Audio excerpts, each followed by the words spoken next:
everyone. If you haven't already seen my face this morning, I'm Amanda Landavazo, Program Manager here at Benetech. We are so excited today. We feel really grateful to be joined by a few of our most active and expert Bookshare users who we call our student champions. Today, they are going to be sharing with us more about themselves, how they advocate for their own needs in the classroom, and information and ideas for all of you educators about how to support your students. As in previous panels and presentations today, we're going to have time for Q&A at the end.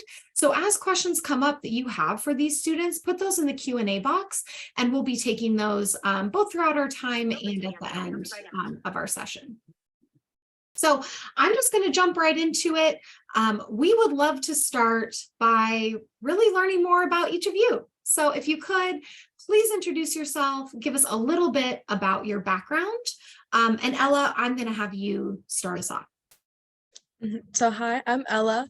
I'm from Minnesota, and I recently graduated high school. And in the fall, I'll be going to the University of Wisconsin, River Falls, for psychology and neuroscience. And a little bit about my disabilities. I have dyslexia and dysgraphia, and I was diagnosed in 5th grade, but I mean, my whole family knew long before then that I struggled a lot with reading and writing and all sorts of English things. Well, thanks, Ella. Thanks so much for being here. Angela, why don't you hop on next? Okay, well, hi, my name is Angela. I live in Waukesha, Wisconsin. I'm going to Kettle Moraine Perform next school year for school.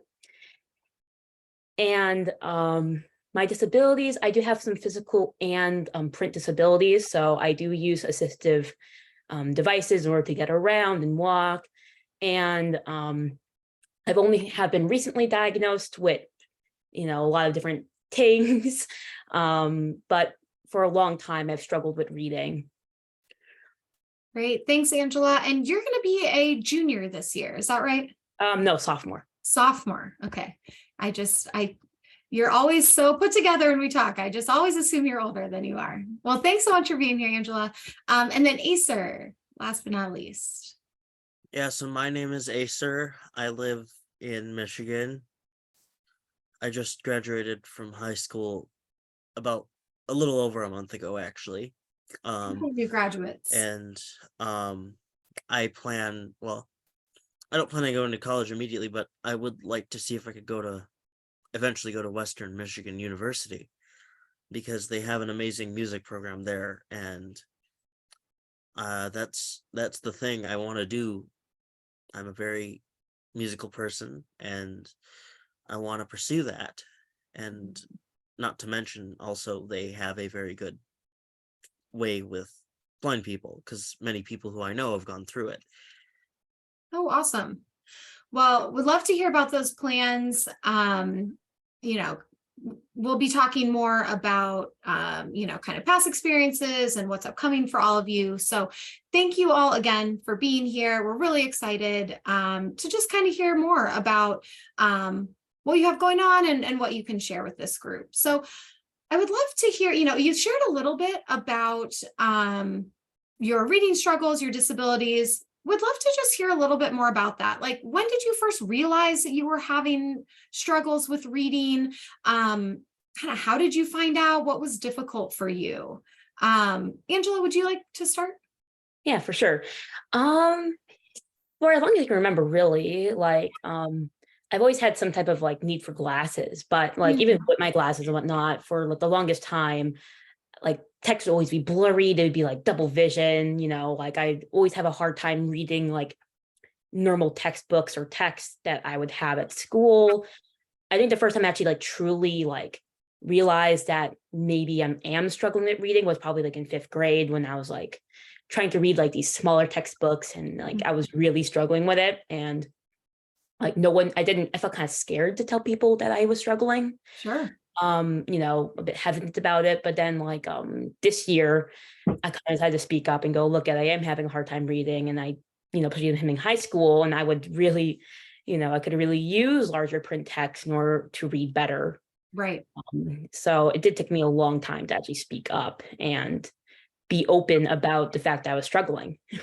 Totally. I think that's a really common thing that students are struggling with. So thanks so much for sharing that. Acer, how about you? Would you like to share any more about kind of the history with your reading barriers? Well, I mean, the main thing was we knew right from the start that I was completely blind and couldn't see anything. So I was lucky in the fact that they didn't go and try to teach me like pre-Braille or whatever it is. They went in, taught me how to read Braille graphics and taught me how to read Braille characters really early. Oh, wow. So I had the basis for reading early on when I started school. That's great. Perfect. Ella, anything else that you would want to share about just kind of, you shared that it was pretty early for you and you guys realized as well.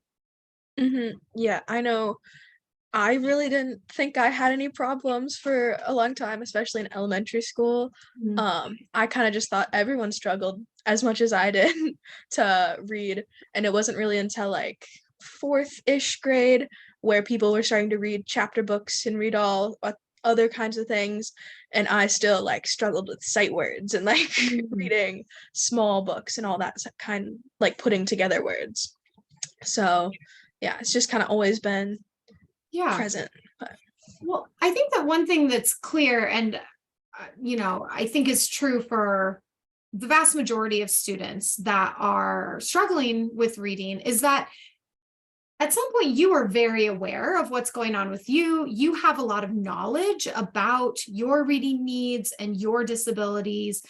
I'd love to just kind of hop right into some of the knowledge that you would want to share with this group. So when you think about, understanding your reading needs, what do you wish that your teachers better understood about your reading needs or your needs for your disabilities in general? And I'll put you back on the spot. I think in general, I do wish that some of my teachers were just really open to like communication, like because a lot of times I do know a lot more about what I need to use in the different types of technology that a lot of times my teachers have never seen or never used before. So just making sure they're open to talking about what I need and maybe accessing different things or different assignments in a different format than they're used to providing for students. So yeah. Asa, is there anything you would add to that? Well, mainly awareness. That's the thing, because like general awareness about the fact that a disability is in its very nature a blanket statement, and it covers a wide array of different things, because visually impaired means like many different things. It doesn't just mean no sight, it could mean low vision. Or it could mean like only light perception or something. So like you can't just say, oh, we can apply this one thing across all forms of a disability, because that just doesn't work. Totally. That's such a good point. I mean, as we can see here, disabilities don't look the same. They don't always look like you expect. And that's such a good point, Acer, that even within something like the visually impaired community, that can look so different from student to student. Angela, is there anything that you would add to that you would wish your teachers better understood about your disabilities or your reading needs? Oh yeah, for sure. Because I do have some more rare diagnoses, like for physical impairments. So it's kind of hard for them to, I guess, understand sometimes the symptoms I might have or like what my disability looks like. Because again, like mine comes in many different forms or looks unusual to most people. Like they haven't seen that type of thing before. So more understanding of like things look different for each individual person. You can't just always use a generalization for everything. Like just because I might use like a wheelchair or cane does not mean like I cannot do things that everyone else can do. And in terms of like, I guess, print disability is that like my needs are different than I guess other kids that have print disabilities might need. Like, for example, I just prefer having larger text over like always having a voiceover. Mm-hmm. Sometimes it's hard for them to realize, like, will this voiceover work for you? And I'm like, no, I like to see the text too. Sure. So I guess that understanding of every single kid's needs are a little bit different and things might not be the same. Like, even within the same diagnosis, there is a spectrum to everything. 100%. And that, as you all are really making very clear that when it comes to your needs or preferences, that you really know what, like you're saying, Angela, I know my preferences. I know my accommodations, Ella, that you've been talking about. And so just some level of just listening as well. Ella, you mentioned communication, and part of that is just allowing space for you to share your knowledge about yourself, really. Have you ever gotten pushback from, Angela, you're talking about, no, I just want large text, or any other examples? Have you gotten pushback from teachers about things like your accommodations? What have you done in those scenarios? Me personally, like, for me, it's mostly not teachers, it is normally like the school administrators themselves, because most of my teachers, like, I'll say some, like, even before my school told me, like, put it in my 504 plan that I need large text, like, one of my math teachers already started doing that for me. Like, so it never really was on the teacher side, because most of my teachers have been like incredibly accommodating. Like, I am so thankful I got to know them and work with them. But like, often it was the admin who would go like, no, we do not think you need this, or like, you need a wheelchair accessible desk, like, no, we're going to give you folding tables instead. So often it's like that, being, I guess, like having that dialogue with them, like, I do need a table that is not a folding PVC table, or I do need to use an accessible bathroom, is often like the type of thing that I had to deal with in my old school. Like, my old school is Waukesha South High School. And that was often what happened. It was just a lot of that back and forth and learning how to advocate yourself and say, look at, like, I use a wheelchair, I need a wheelchair accessible desk, I need a wheelchair accessible bathroom, and I need accessible parking. So Yeah. it's often like that type of thing. And I guess one thing I wish that, like, schools in general realize is that the way you treat a student really makes, the world a difference. Like, I felt kind of left out because of the fact I need accommodations, and that admittedly made me really socially isolated in high school. So, I wish that like school admin or teachers would be more aware of that in general. That's such a good point. And I hope that with your new school, you're finding kind of a better partnership with admin there, and that, things are feeling a little bit more positive going into this new school year. Ace or Ella, is there anything that you would add as far as, has there ever been pushback? Is there anything that you've had to do to make sure that you're getting the accommodations or just the preferences that you have met? Well, I don't know whether I should bring this up now, but in my family, sure, that's happened. Because before I went through, my sister did, and she was always forced. For a while, they were forcibly making sure that somebody walked behind her, even though she had a guide dog that she was perfectly capable of using to get from class to class. They literally would not let her walk independently. Oh, wow.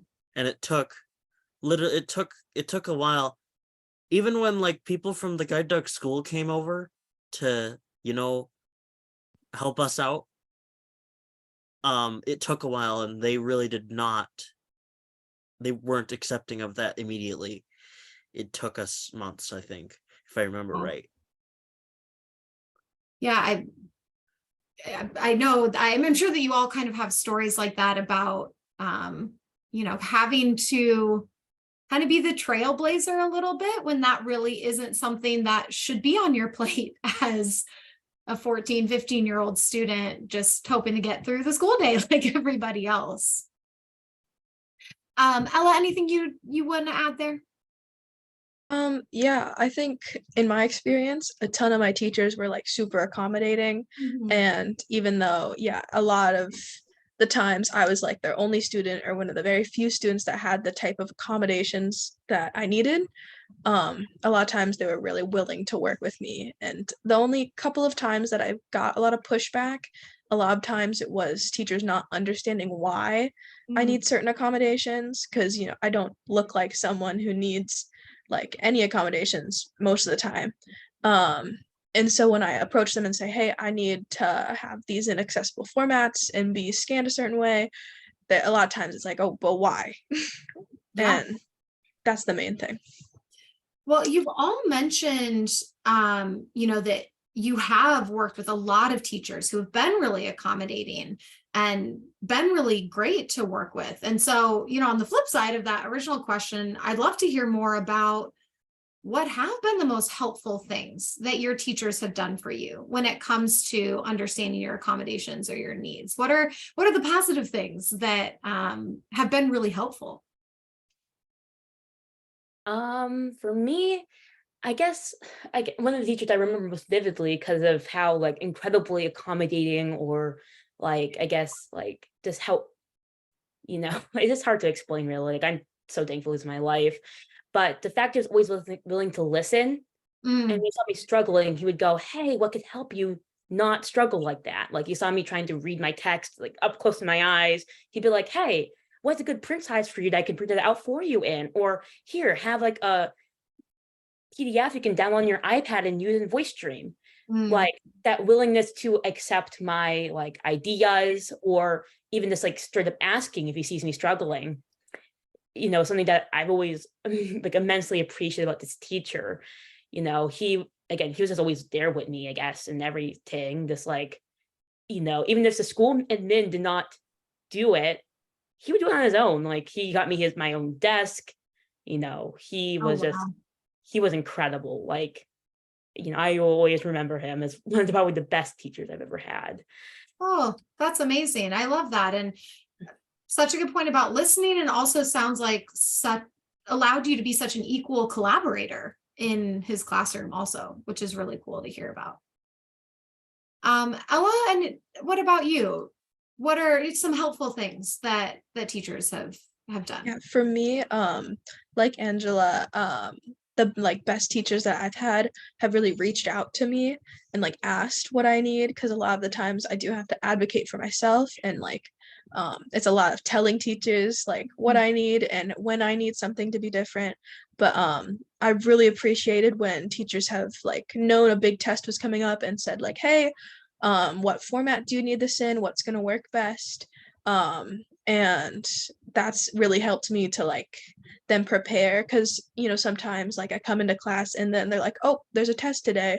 I'm like, well, now I need to figure out like how to do it and what the plan is, and usually it gets pretty like set in stone after a while. But it's really nice when teachers do like communicate and like take the step to talk to me first instead of me reaching out to them.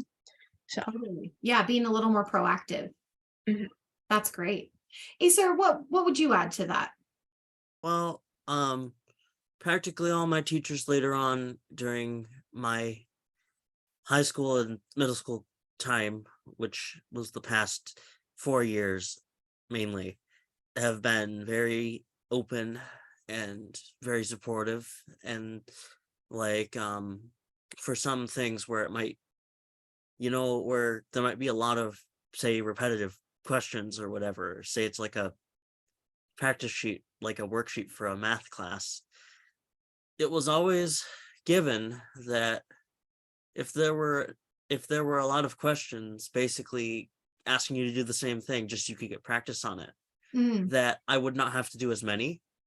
I could just skip around and make sure that I covered all the important points instead of doing the things that really drill it in, because most of the time with the math I was always pretty good, mm, and my teachers were always there and wanted to explain things to me if I asked questions, yeah. because there were of course times when I wouldn't understand the material, and that's expected to happen.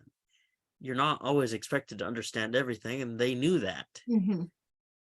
and they always provided me with the things I needed. I frequently got my 99% of the time I got my Braille materials for the classes I needed it for on time, Amazing. because they knew perfectly well, and they kept up with the fact that my materials needed to be sent out 2 weeks in advance all the time. Mm-hmm. So I was really in a good spot when it came to teachers and staff, because not only did my sister go through, another blind friend of mine went through. Mm-hmm. So they had some experience before, and they had ideas, and luckily, I mean, I will say I had really good luck, but my sister mostly did, but that wasn't until later on, because in one of her classes she actually had trouble, but that was quickly resolved. Well, good. Yeah, I mean, happy to hear it. And, we hate to hear that it was more of a struggle for your sister, but I'm happy that a lot of the things that your school learned because of your sister coming through, that they were actually still implemented and remembered for you, and that it wasn't, a complete learning curve again. Because they were open to it, Right. because once they found out, it's like, oh, this makes sense. Mm-hmm. That's great.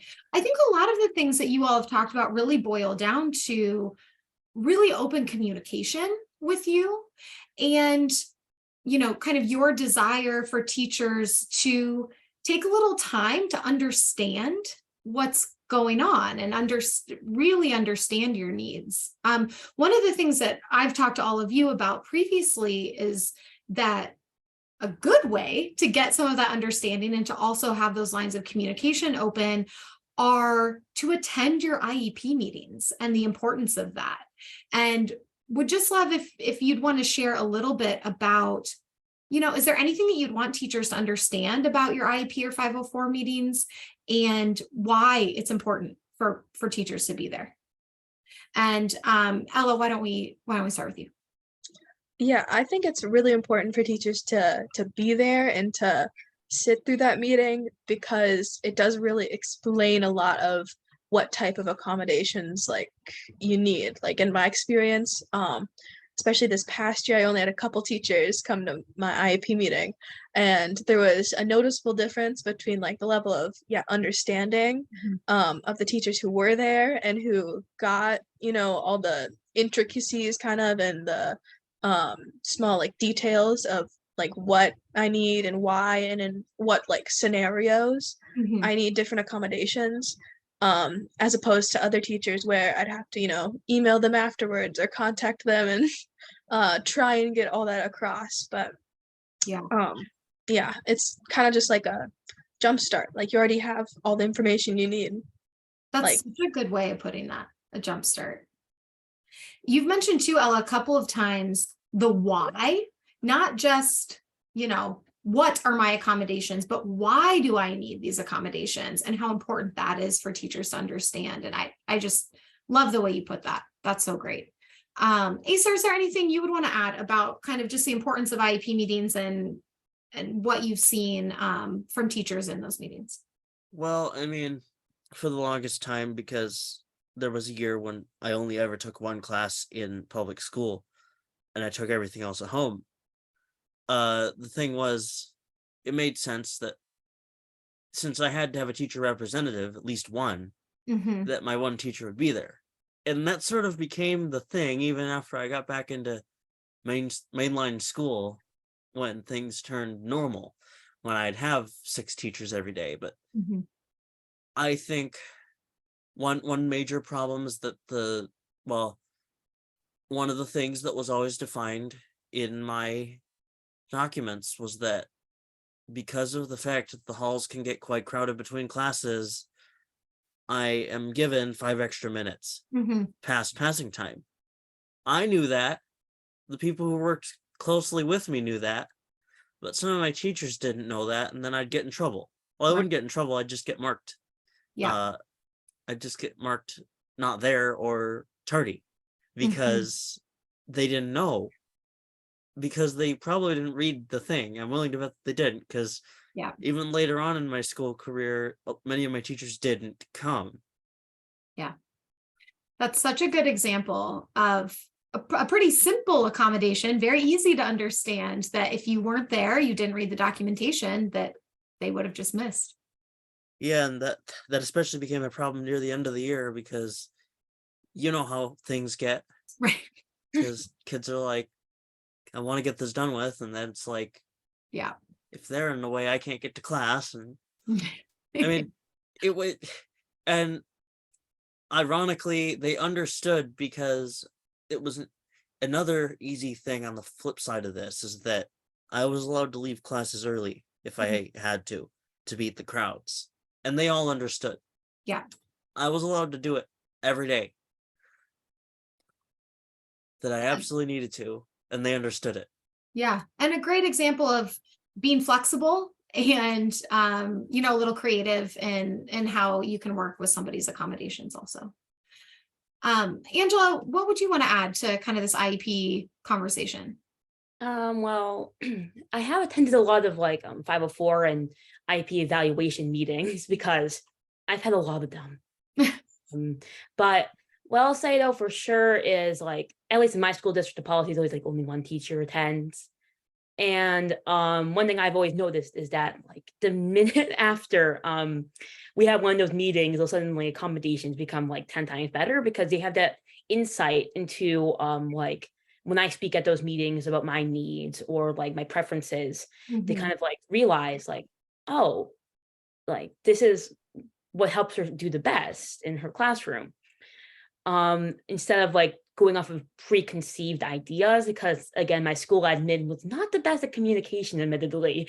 When it came to making sure my teachers were informed of my 504 plans, my accommodations, that's where things got messy, really.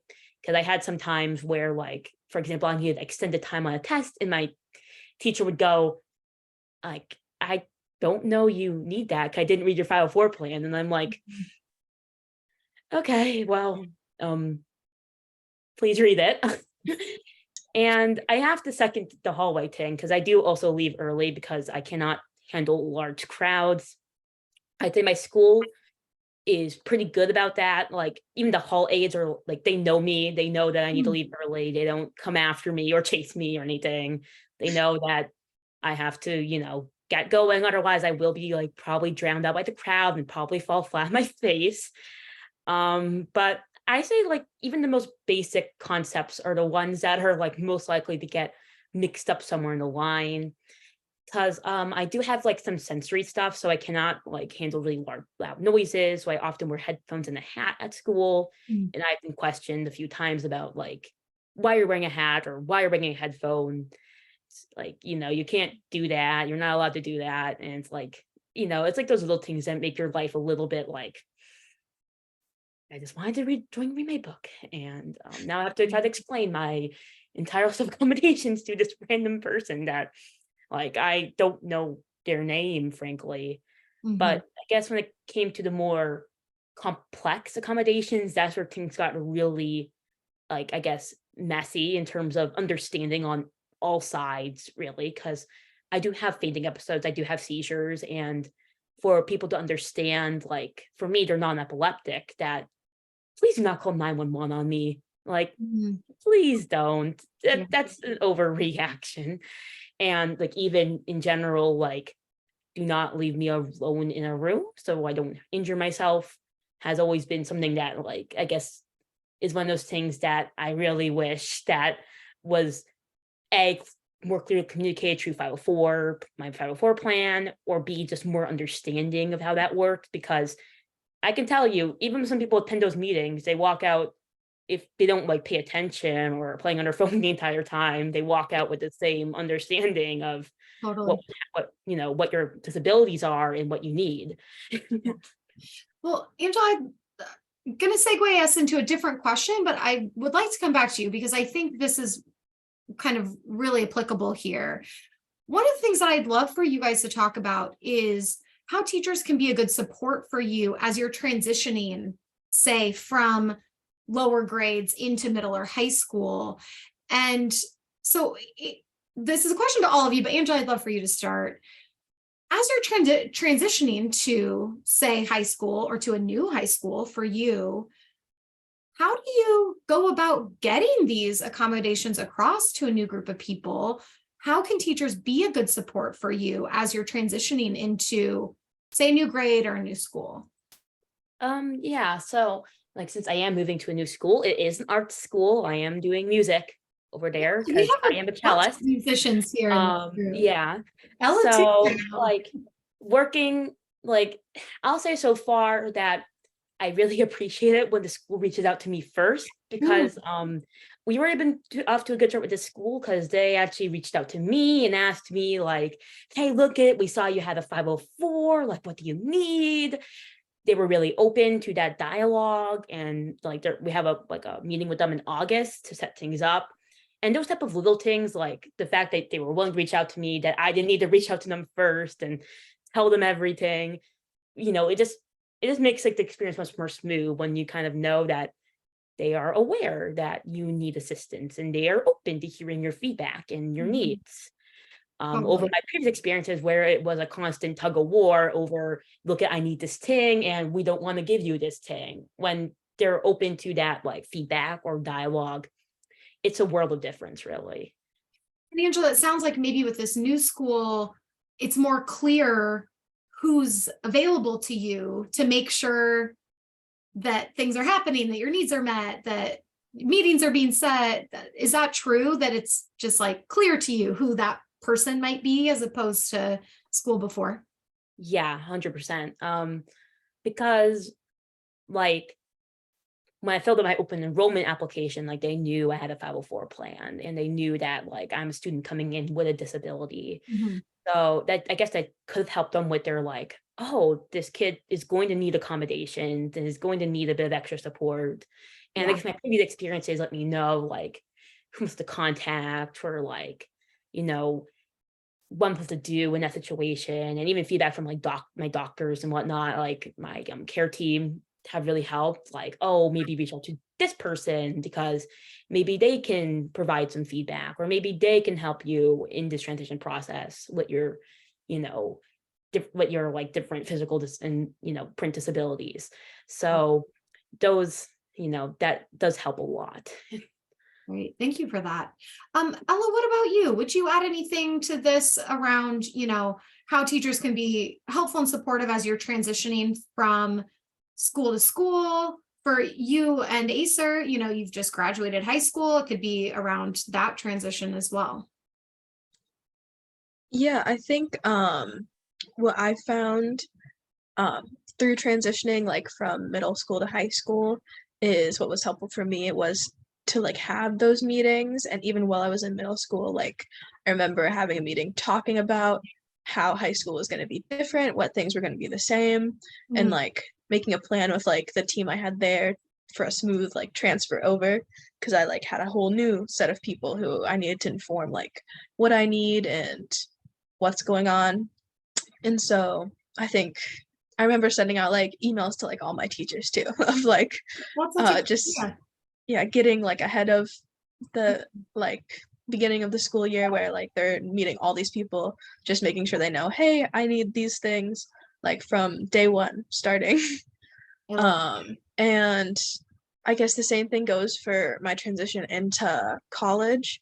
I like have already set up a meeting with like the disability services, and when picking like my classes and stuff, like just making sure that at my school, when we went for orientation, we picked them with the teachers from our department or the professors.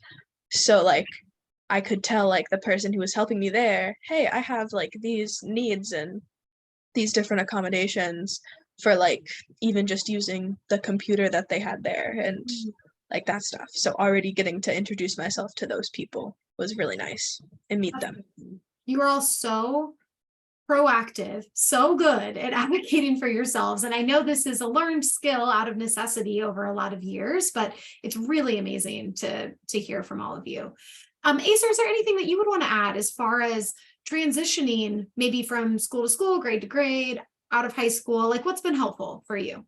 Well, I mean, even within like I've had the luck to be within the same school district for practically all of my K through 12 Mhm. schooling. So I had I had the advantage of, hey, my teacher now knows the teachers who teach such Mm. and such a thing at the middle school that I'm going to or whatever. And it's all been good because and even then, with things like my arts classes, the band one in particular, since I took that ever since 7th grade, the teacher actually he teaches at both the middle school I went to and the high school. So when that crossover happens, it's really helpful, Mhm. especially if the teacher already knows what you need and how to handle it. Because I'll tell you now, my band teacher sure knew what he was doing. Oh, that's great.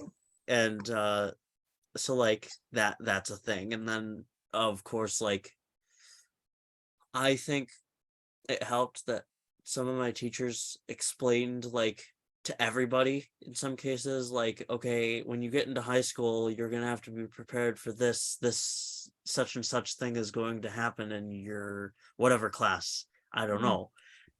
So that's more of a thing for everybody, but it helps. Yeah. No, I think that's great. You all have touched a little bit on this preparation piece, both for yourselves, like let's sit down and talk about what high school will look like, what maybe walking in between classes is going to look like, what your classrooms are going to look like, but also the piece of preparing teachers. And Acer, you touched on this, that, you know, teachers can kind of help prepare other teachers as well. And one thing that we've talked about as a group previously is that, you know, you're all taking advanced AP honors courses, and you've run into some of those teachers that have never seen accommodations like this in their classrooms. And so this piece of just kind of preparing all teachers to be a little more aware and a little more understanding, and that accommodations are going to show up in their advanced level classes, and they need to be prepared for that as well. I know that we have a couple other questions that we kind of prepared, but a lot of great questions have come through from the audience, and I want to make sure we get to some of those. So I'm going to pivot to some of these questions that have come through, and we'll see how much of this, because I know we only have about 10 minutes left. Let's see. If you could create a dream list of file formats, what formats do you feel are most needed for you to have access? So what types of file formats, you know, are you accessing EPUBs, PDFs, large text? What might that be for you? And we'll have everybody answer. So Acer, why don't you start? What are your like dream file formats when you're accessing materials for school? Well, a well-formatted Daisy book is always a good thing. One that has enough points to get me around. And then when it comes to like other things, I'd take most likely Word or MP3 if it comes to audio. Okay. Great. Ella, what about you? What file formats do you feel like you're accessing most often? Yeah, I think I really appreciate an OCR scanned PDF. So anything where you can highlight like the text on the page. I like that that's very specifically an OCR scanned PDF, not just a PDF. Yeah, because there are a lot of times where teachers will like send out just a regular PDF where it's just a picture, and sometimes like I'm using a screen reader that doesn't know how to like read that text, or it takes a really long time to get through. So when it's OCR scan, that helps like a lot. And Makes then total sense. That, or even I don't know, I use a lot of like Google Docs. I've gotten really good at like figuring out how they're formatted and how to like best like quickly read through them, because like a lot of different documents in different types, it can take like longer times just to like read through it depending on how it's formatted. But yeah. Great. Thanks, Ella. Angela, what about you?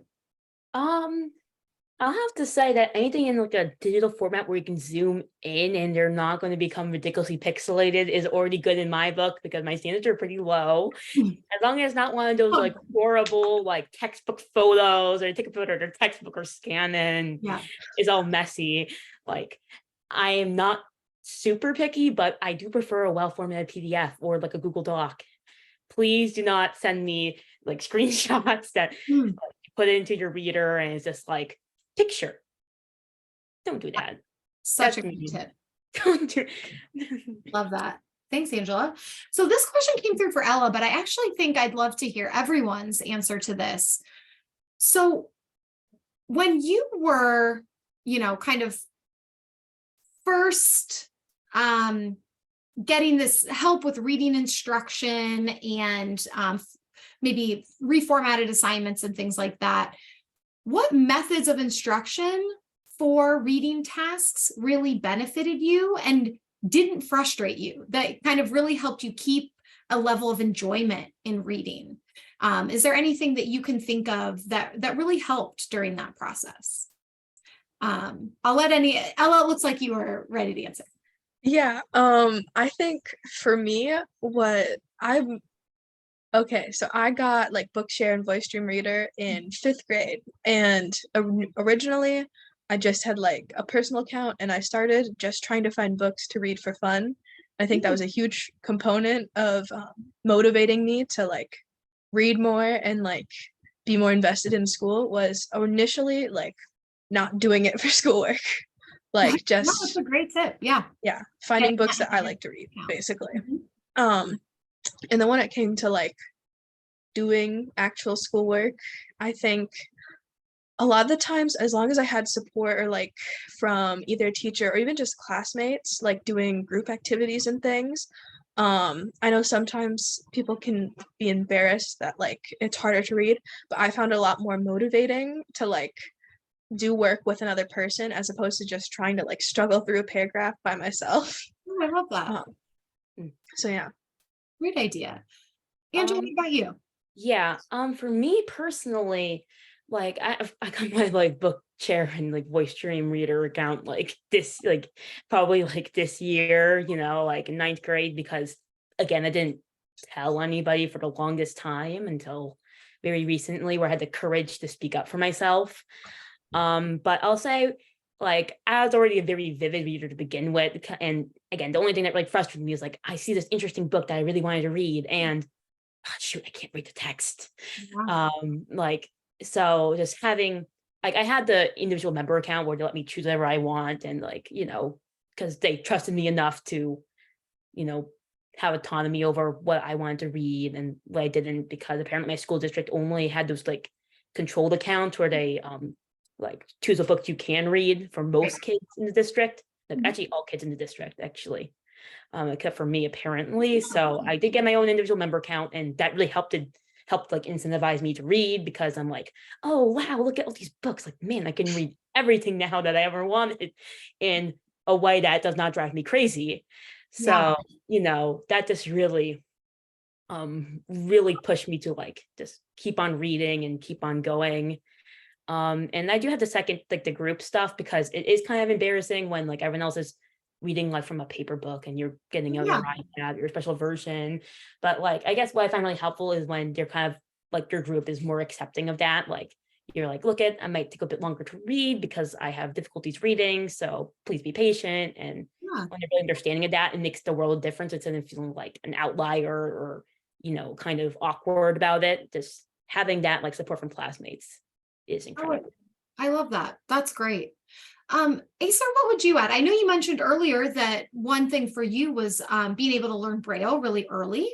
What else for you would you say maybe helped keep enjoyment of reading, didn't frustrate you when you kind of think back on your reading instruction? Well, I mean, I still love the fact that we were able to, get me one of these individual Bookshare accounts, because it was difficult. We had to open a case back in the day when I got mine because the school wouldn't do it. Oh, interesting. Okay. And because I had one through my district, but it's one of those other ones where the books that we're supposed to be reading are there, just I can't free roam and read what I want. And that was a thing because that was the first thing I used it for. And I distinctly remember what I downloaded the first time I ever did. And that what was it? really got me going. I downloaded all of the Wizard of Oz books, the Oh, whole amazing. series in BRF to a brand new Apex of all things, Mhm. because that's what I had back then. But then it also helped me out because I then eventually got my first Apple device was an iPod Touch, and my sister had used Bookshare before me, so she had a phone before I did. And then so we had bought the old Read to Go app because that was one of the best things we could have done back then, because it was universal and it supported the system directly. And that really got me to like feel like, oh, I can understand this more when I listen to the book rather than read it. Oh, that's great. What's your favorite way to read Bookshare books now? Like, how are you accessing Bookshare most Well, often? I haven't nearly as recently, but when I did last, which was within a couple months, I have used the built-in integration on the Victor Reader stream, which in itself reads, I can't remember what format it downloads. I'd have to look, but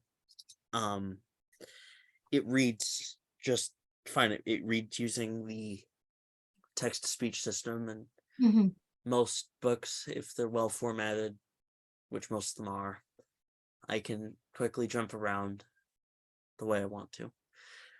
Great.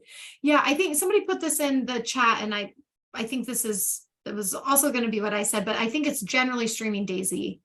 It probably can access other formats as well, but thanks, Acer. Angela and Ella, how are you most often accessing Bookshare now?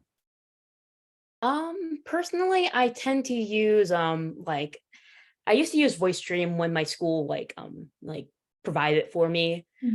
But now since about the district, I have been transitioning to using the Bookshare reader now. Oh, awesome. Yeah, because I had to give it a test run. Why not? I've been hearing a lot about it.